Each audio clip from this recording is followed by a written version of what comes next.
जब हमारा सबसे पहला बैच था तभी से हाई स्कूल की क्लासें लगनी स्टार्ट हुई थी और तभी से फेयरवेल का फंक्शन कंटिन्यूसली होता चला रहा।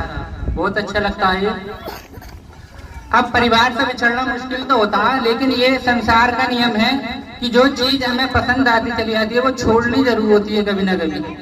तो हमें स्कूल भी छोड़ना पड़ेगा, वो बात अलग है। एक दो दोस्त हमारे आगे तक साथ चलेंगे, परीक्षाओं में तो साथ रहेंगे, लेकिन 12th के बाद क्या होता है, असली स्टूडेंट लाइफ शुरू होती है।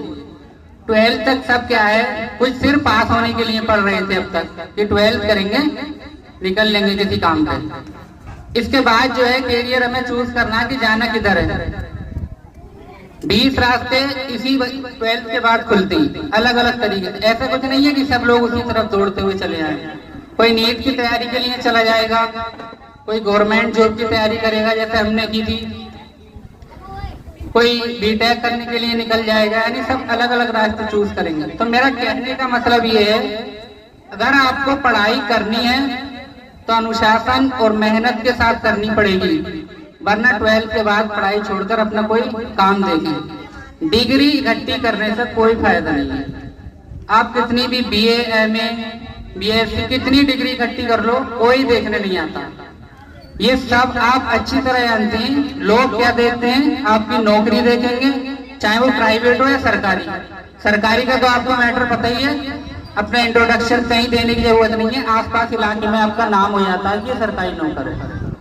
तो अगर आपको तैयारी करनी है, आपको लगता है कि कॉन्फिडेंस है इतना, तो दिल से तैयारी करिए, अनुशासन के साथ तैयारी करिए और आगे बढ़िए, वरना कोई अपना काम देखिए। सिर्फ सरकारी नौकरी तक भी जिंदगी सीमित नहीं है, कहीं और काम करके भी हम आगे बढ़ सकते हैं।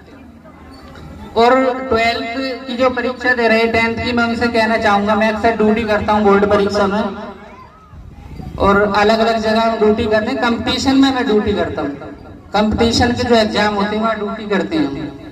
तो मैं बोर्ड परीक्षा जो दे रहे हैं बच्चों से ये कहना चाहूंगा, अक्सर ये बना लिया गया है कि 2 कॉपी भर के रख दो, 3 कॉपी भर के रख दो, बड़े अच्छे नंबर मिलते हैं।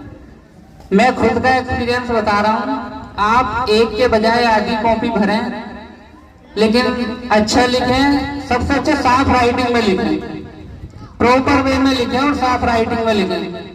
मैं खुद का एक्सपीरियंस बता रहा हूँ, मैंने कभी डबल कॉपी नहीं भरी है बोर्ड के एग्जाम में, आधी आधी कॉपी भरी है मैंने। और हम सलार से मैं और मेरा दोस्त टॉपर रहे हैं उस बैच के, आधी आधी कॉपी भरने के बाद भी। तो प्रॉपर वे में अच्छा लिखें और साफ सुथरा लिखें और